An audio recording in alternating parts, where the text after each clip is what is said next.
हाँ जी बच्चों, welcome. Unit है वेव ऑप्टिक्स और चैप्टर वही चल रहा है पोलराइजेशन, लेक्चर नंबर 3। पहले मैं ना बेटा कुछ इम्पॉर्टेंट पॉइंट्स पहले डिस्कस कर रहा हूँ, फिर मैं चैप्टर के अगले टॉपिक को लूँगा। तो पहले इन पॉइंट्स को समझो, ठीक है, इन वर्ड्स को समझो क्या मीनिंग होता है। देखो बेटे, जैसे ये अनपोलराइज लाइट है, कौन सी लाइट है बच्चों? अनपोलराइज लाइट, यूपीएल, जिसके वाइब्रेशन हर संभव दिशा में हैं, यूपीएल। और ये हमारे पास क्या है बोलो भाई? एक टूरमैलीन क्रिस्टल है। ये टूरमैलीन क्रिस्टल है। जैसे ही यूपीएल इसमें से गुजरेगी तो बेटे जो वाइब्रेशन इस एक्सिस के पैरेलल होंगे वो ही गुजर पाएंगे, बाकी वाइब्रेशंस नहीं गुजर पाएंगे। तो ये वाले वाइब्रेशंस जो इस एक्सिस के पैरेलल हैं वो इसके पार मिल जाएंगे, और इस एक्सिस के जो परपेंडिकुलर वाइब्रेशंस हैं वो नहीं मिलेंगे। तो ये यूपीएल किस में बदल जाएगी? पीपीएल में। अब कुछ खास बात देखो, इस क्रिस्टल का नाम मैंने बता ही दिया था, टूरमैलीन क्रिस्टल, ठीक है। नेचर में भी मिलते हैं ये क्रिस्टल, और ये सेमी प्रेशियस स्टोन है, थोड़ा महंगा पत्थर होता है, टीएमसी कहते हैं शॉर्ट में, टूरमैलीन क्रिस्टल। इस एक्सिस को कहते हैं, ये जो एक्सिस है इसको कहते हैं क्रिस्टलोग्राफिक एक्सिस। क्रिस्टलोग्राफिक एक्सिस, ये इस एक्सिस का नाम है। तो अगर कोई पूछे कि टूरमैलीन क्रिस्टल से अगर यूपीएल को गुजारा जाए तो क्या होता है, तो आप जवाब देंगे वो पीपीएल में बदल जाती है। कोई पूछे पीपीएल में कौन से वाइब्रेशंस होंगे, तो आप बोलेंगे वो वाइब्रेशंस होंगे जो क्रिस्टलोग्राफिक एक्सिस के पैरेलल होंगे। अब पूछे कोई यहां पर इंटेंसिटी अगर आई नॉट है, लाइट की चमक आई नॉट है, तो इस इंटेंसिटी में कोई कमी आएगी, बढ़ोतरी होगी, क्या होगा? तो आप देखो कई वाइब्रेशन जो इसके परपेंडिकुलर थे वो तो इधर पहुंचे ही नहीं, तो इसीलिए इंटेंसिटी कम हो जाती है और इंटेंसिटी पहले से आधी हो जाती है। अब कोई बच्चा यहां एक बात और पूछे, सर हम टूरमैलीन क्रिस्टल को घुमाएं, रोटेट करें, यहां पर रोटेट करें, चाहे एंटी क्लॉकवाइज या क्लॉकवाइज, कैसे भी रोटेट करें, तो रोटेट करने से इस इंटेंसिटी पर क्या असर पड़ेगा? तो आंसर यह है कोई असर नहीं पड़ेगा। इंटेंसिटी आई नॉट अपॉन 2 ही रहेगी, क्योंकि आप जब रोटेट करेंगे तो क्रिस्टलोग्राफिक एक्सिस अपनी पोजीशन बदलती जाएगी, लेकिन इसमें हर तरह के वाइब्रेशन है, तो जो इसके पैरेलल होंगे वो गुजरते जाएंगे, तो इनमें से हमेशा एक टाइप के वाइब्रेशंस हमेशा मिलते रहेंगे आपको, है ना।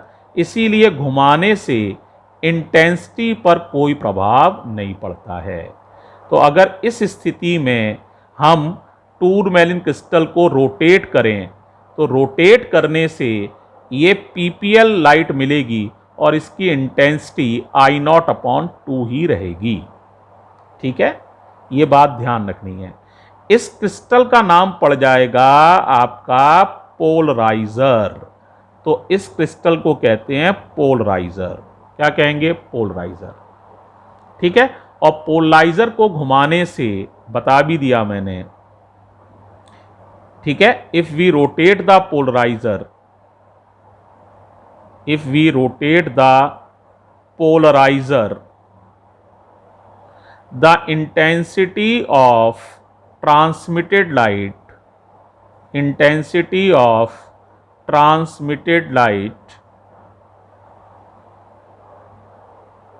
remains same, that is I naught upon 2। तो आपने यहां से कई इंपॉर्टेंट बातें सीखी। यूपीएल की इंटेंसिटी अगर आई नॉट हो और टीएमसी से वो गुजर जाए तो उसकी इंटेंसिटी पहले से आधी हो जाती है, लेकिन क्रिस्टल को घुमाएं तो इस इंटेंसिटी पर कोई प्रभाव नहीं पड़ता है। यूपीएल अगर इस टीएमसी से गुजरेगी तो वो पीपीएल में बदल जाती है। इस क्रिस्टल को पोलराइजर कहते हैं। राइट। अब आगे समझना, अभी बात खत्म नहीं हुई। इसके आगे यदि हम एक क्रिस्टल और लगा दें, देखो जरा मैं दोबारा से फिर बनाता हूं डायग्राम। ये यूपीएल थी, याद आई गया होगा, यहां तक तो कोई बात ही नहीं है, वही यूपीएल वापस बना ली है। ध्यान से समझना, ये यूपीएल थी, ये था तुम्हारा टीएमसी। टीएमसी समझ गए, टूर मैलीन क्रिस्टल नाम था इसका, पोलराइजर। इससे जो लाइट मिली वो ये थी, ये लाइट है पीपीएल। इंटेंसिटी बताई दी, ये अगर आई नॉट है तो ये हो जाएगी जो भी आई की वैल्यू हो जाएगी आई नॉट अपॉन 2, आधी हो जाएगी। अब हम एक टूरमैलिन क्रिस्टल और लगाएं, ठीक है, और हम उस टूरमैलिन क्रिस्टल को घुमाएं, जैसे एक टीएमसी और लगाया। अब देखो ये पैरेलल नहीं है, इसकी एक्सिस और इसकी एक्सिस जो है इनमें एंगल बन रहा है। कितना एंगल बन रहा है? थीटा। दोनों की एक्सिस पैरेलल नहीं है, थीटा एंगल पर है। अब कोई कहे सर अब बताइए क्या होगा, तो अब यहां पर ध्यान से सुनिए, इंटेंसिटी पर असर पड़ेगा। ये जो नई इंटेंसिटी हो जाएगी यहां आई डैश, वो हो जाएगी ये वाली इंटेंसिटी जो भी है आई की वैल्यू आई नॉट बाई 2 है, तो उसमें कॉस स्क्वायर थीटा का मल्टीप्लाई हो जाएगा। कितने का? कॉस स्क्वायर थीटा का। कोई कहे थोड़ा डिटेल में समझाइए, तो हम कहेंगे जैसे जैसे इस क्रिस्टल को घुमाओगे या इंटेंसिटी बदलेगी। जब थीटा की वैल्यू 0, 180 डिग्री या 360 डिग्री होगी, कितनी कितनी? 0, यानी दोनों एक्सिस पैरेलल, 180 माने भी पैरेलल, 360 माने भी पैरेलल, तो गुजरने वाली लाइट सबसे ज़्यादा होगी, तो आई डैश की वैल्यू आई हो जाएगी, क्योंकि कॉस स्क्वायर थीटा 1 हो जाएगा। क्योंकि इन एंगल पर कॉस थीटा या तो 1 होगा या -1, स्क्वायर करोगे तो 1 आ जाएगा। तो इस वजह से सबसे ज़्यादा इंटेंसिटी मिलेगी यहां पर। लेकिन अगर एंगल भाई साहब 90 डिग्री या 270 डिग्री टाइप का होगा, तो कॉस 90 0 होता है, 0 का मल्टीप्लाई हो जाएगा, तो इंटेंसिटी 0 हो जाएगी। यानी मैं कहना यह चाहता हूं, अगर आप इस क्रिस्टल को घुमाएंगे तो यहां पर मिलने वाली लाइट की इंटेंसिटी प्रभावित होगी। ये अगर 0 डिग्री पर सबसे ज्यादा लाइट मिल रही होगी, यानी दोनों एक्सिस पैरेलल होंगी जब, तो सबसे ज्यादा लाइट मिल रही होगी। घुमाते जाओगे तो जब 90 डिग्री पर दोनों एक्सिस हो जाएंगी तो लाइट 0 हो जाएगी, फिर लाइट बढ़ के मैक्सिमम हो जाएगी, फिर घट के 0 हो जाएगी, फिर बढ़कर मैक्सिमम हो जाएगी। तो लाइट को घुमाओगे, यदि इस क्रिस्टल को घुमाओगे तो इंटेंसिटी मैक्सिमम से 0, 0 से मैक्स, मैक्स से 0 और 0 से मैक्स तक बदलेगी। 0 डिग्री पर मैक्सिमम, 90 पर मिनिमम, फिर मैक्सिमम, फिर मिनिमम 270 पर और 360 पर फिर मैक्सिमम। इस तरह से लाइट की इंटेंसिटी बदलेगी। तो याद रखो, इसको घुमाने से लाइट की इंटेंसिटी नहीं बदलती है, इस क्रिस्टल को घुमाने से लाइट की इंटेंसिटी बदलती है। इस क्रिस्टल का नाम होता है एनालाइजर। क्या नाम होता है इस क्रिस्टल का? एनालाइजर। तो याद रखो, पहले वाले क्रिस्टल को पोलराइजर कहते हैं, दूसरे वाले क्रिस्टल को एनालाइजर कहते हैं। इसको घुमाने से इंटेंसिटी नहीं बदलती है, आई नॉट अपॉन 2 ही रहती है या आई रहती है। इसको घुमाने से इंटेंसिटी बदलती है। एक चक्कर में इंटेंसिटी 2 बार मैक्सिमम हो जाती है और 2 बार मिनिमम हो जाती है। ठीक, तो पहले इतनी बात ध्यान से समझो, बड़ा इंपॉर्टेंट कॉन्सेप्ट है ये। ठीक, अब मैं आपको यही जो लॉ वैसे लगभग मैंने बता दिया, यही लॉ ऑफ मेलस है। इसी बात को मेलस ने स्टडी किया था, तो अब मैं आपको लॉ ऑफ मेलस बता रहा हूं, तो इसको ध्यान से समझो। अब क्या है लॉ ऑफ मेलस? बहुत इंपॉर्टेंट लॉ है, समझने वाला है, ध्यान से समझना क्या कहना चाहता हूं मैं। लॉ ऑफ मेलस,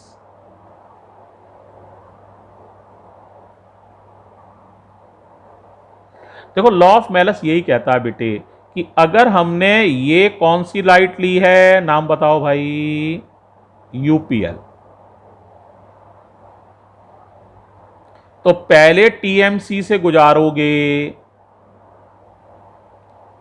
तो आपको पता है जो भी इसकी इंटेंसिटी होगी उससे इंटेंसिटी हाफ रह जाएगी और ये पीपीएल में बदल जाएगी। यहां तक तो सभी को पता है, ये लाइट बन जाएगी पीपीएल। इंटेंसिटी रह जाएगी I0/2, जिसको मैंने I मान लिया है, राइट। जो भी इंटेंसिटी रह जाएगी ये रह जाएगी। अब अगर मैं इस टीएमसी का नाम भी मैंने तुम्हें बता दिया, पोलराइजर होता है। अब तुमने एक और टीएमसी लिया, एक और टीएमसी लिया, ध्यान से देखना भाई,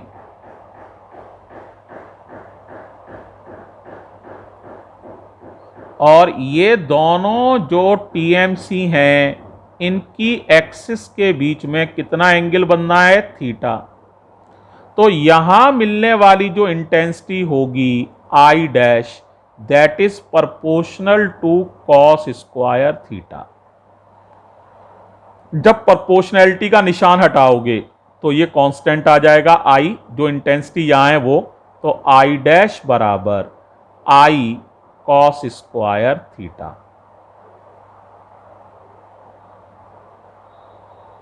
आई डैश बराबर आई कॉस स्क्वायर थीटा, ये ही कहलाता है लॉ ऑफ मेलस। ये बात ही लॉ ऑफ मेलस कहलाती है, ठीक है।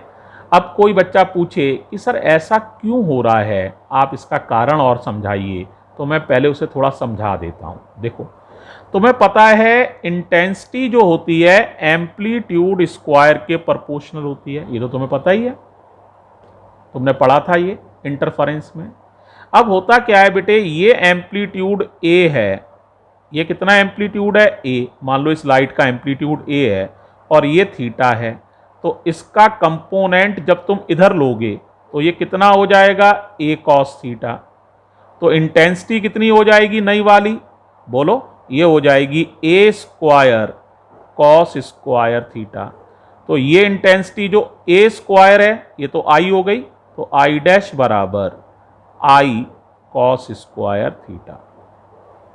इस तरह से इस बात को आसानी से समझ सकते हो। ये एम्पलीट्यूड ए है, इसका कंपोनेंट इधर लिया इस दिशा में थीटा एंगल पर, तो ये हो जाएगा ए कॉस थीटा। इसका स्क्वायर कर दोगे तो इंटेंसिटी मिल जाएगी आई डैश, तो आई डैश निकालने के लिए इसका स्क्वायर कर दिया, तो आई डैश बराबर आई कॉस स्क्वायर थीटा। यही है लॉ ऑफ मेलस। अब मैं एक बार इसकी लैंग्वेज बता रहा हूं, ध्यान से सुनो, ठीक है। बोलो भाई, द इंटेंसिटी, यहां से बोल रहा हूं, the intensity of plane polarised light after emerging out through analyser. The intensity of plane polarised light after emerging out through analyser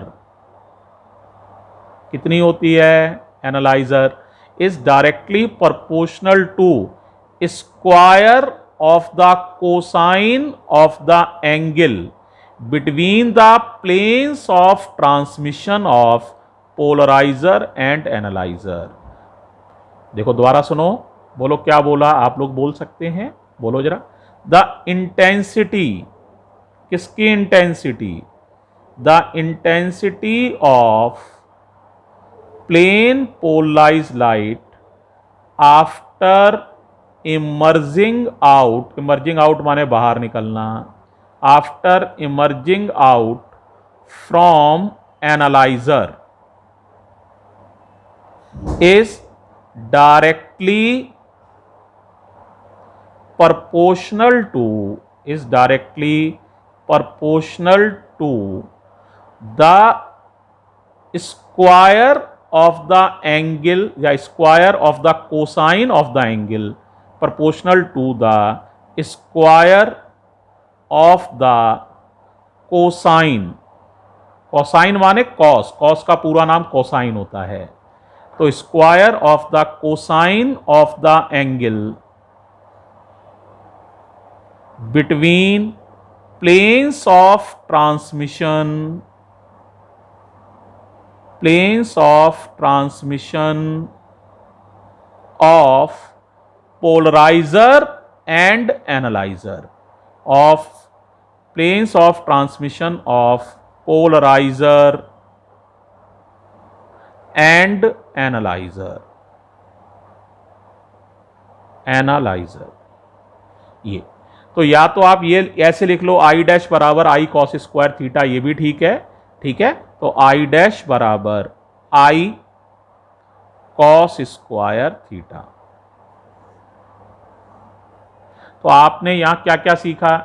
पहली बार लाइट जब यूपीएल होती है और पहली बार टीएमसी से गुजरती है तो वो पीपीएल बन जाती है और उसकी इंटेंसिटी आई नॉट अपॉन 2 हो जाती है, जिसे मैंने आई कहा है। और इसको घुमाने से इसकी इंटेंसिटी पर कोई प्रभाव नहीं पड़ता है। पोलराइजर को घुमाने से भी ट्रांसमिटेड लाइट की इंटेंसिटी पर कोई प्रभाव नहीं पड़ता है, लेकिन एनालाइजर को घुमाने से इस लाइट की इंटेंसिटी पर प्रभाव पड़ता है। थीटा की वैल्यू बदलने से इंटेंसिटी भी बदलती है। जब ये दोनों की एक्सिस पैरेलल होती है 0 डिग्री, 180 डिग्री और 360 डिग्री पर, तो मिलने वाली इंटेंसिटी सबसे ज़्यादा हो जाती है। और जब ये आपस में परपेंडिकुलर होती हैं 90 डिग्री या 270 डिग्री पर, तो यहाँ से निकलने वाली लाइट 0 हो जाती है। एक चक्कर इसको घुमाने से लाइट की इंटेंसिटी 0 से मैक्सिमम, मैक्सिमम से 0, फिर मैक्सिमम और फिर 0, इस तरह से एक चक्कर में 2 बार लाइट मैक्सिमम पर हो जाती है और 2 बार लाइट मिनिमम पर हो जाती है। ठीक है, तो ये बातें लॉ ऑफ मेलस में ध्यान रखनी है। अब इन बातों को मैं एक ग्राफ से समझा रहा हूं। अक्सर ये ग्राफ बनाने को भी आ जाता है पेपर में, तो जरा देखो क्या बताना चाहता हूं, केयरफुली देखना। एक मिनट बेटा, तो जरा ध्यान से देखना। तो मैं जरा ग्राफिकली समझा रहा हूं कि क्या असर पड़ता है इंटेंसिटी पर। तो देखो, एक तरफ हम ले रहे हैं इंटेंसिटी आई, है ना, और एक तरफ ले रहे हैं हम ये मैक्सिमम इंटेंसिटी है आई, इस एक्सिस पर आई डैश लिया है हमने इंटेंसिटी के बदलाव को, ये मैक्सिमम इंटेंसिटी है, और ये एंगल थीटा है, इधर इस एक्सिस पे लिया है हमने थीटा को। ये थीटा की वैल्यू 90 है। तो बताओ 90, ये सबसे ज्यादा इंटेंसिटी थी। देखो जरा, इंटेंसिटी शुरू में सबसे ज्यादा थी, तो थीटा की वैल्यू 90 आते आते 0 से 90, 0 पर इंटेंसिटी सबसे ज्यादा है, 90 पर इंटेंसिटी घटकर 0 हो जाएगी। फिर एंगल बढ़ेगा 180 डिग्री पर जब पहुंचोगे, है ना, तो 180 डिग्री मान लो ये है 180 डिग्री, तो यहां पर इंटेंसिटी फिर बढ़कर मैक्सिमम हो जाएगी। फिर 270 डिग्री पर अगर यहां आगे मैं 270 मार्क करूं तो इंटेंसिटी फिर घटकर 0 हो जाएगी, और 360 डिग्री पर फिर बढ़कर मैक्सिमम हो जाएगी। अगर 360 आगे मार्क करें तो वह इंटेंसिटी फिर बढ़कर मैक्सिमम हो जाएगी 360 पर। दिख पा रहा है? तो इस तरह से बेटे इंटेंसिटी जो है लगातार बदलती है। ठीक है, तो ये क्लियर हो जाना चाहिए। ज़्यादातर ग्राफ यहीं तक बनाया जाता है 180 डिग्री तक, बस मैंने समझाने के लिए वो तो बना दिया, आगे बस यहाँ तक बनाना है। पहले इंटेंसिटी गिर रही है, फिर इंटेंसिटी बढ़ रही है। ओके, तो इस तरह से आई और थीटा के बीच में ग्राफ खींचा है। यानी पेपर में कहा जाए, अगर एनालाइजर को रोटेट करें तो इंटेंसिटी और थीटा के बीच में ग्राफ खींचिए, तो आपको यही ग्राफ खींचना है, इंटेंसिटी और थीटा के बीच में। और अगर कहे पोलराइजर को रोटेट करें तब ग्राफ खींचिए। यह है during rotating the analyser, during rotating the analyser. अगर मैं कहूं पोलराइजर को आप रोटेट करें तो पोलराइजर को इंटेंसिटी है ये आई, वहां पर था, है ना, उसकी वैल्यू ये थी, मैक्सिमम वैल्यू ये थी, तो उसमें इंटेंसिटी कांस्टेंट रहती है। थीटा को चेंज करने से, घुमाने से पोलराइजर को इंटेंसिटी पर कोई असर नहीं पड़ता है। और ये इंटेंसिटी कितनी होती है? आई नॉट बाई 2।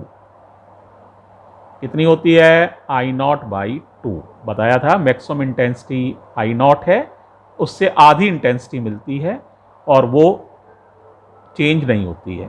ये है ड्यूरिंग रोटेटिंग द, ध्यान से सुनना, पोलराइजर। ये इतना इंपॉर्टेंट नहीं है, ये ग्राफ नहीं बोर्ड में पूछा जाता है, ये तो मैंने समझाने के लिए बना दिया है। ये वाला ग्राफ पूछा जाता है, तो याद रखो बेटा, एनालाइजर को घुमाने से इंटेंसिटी में चेंज होता है, पोलराइजर को घुमाने से इंटेंसिटी में कोई चेंज नहीं होता है। वीडियो को बहुत ध्यान से देखना, इसमें बहुत सारी इंपॉर्टेंट बातें मैंने तुमसे शेयर की हैं। ठीक है, थैंक यू बच्चों।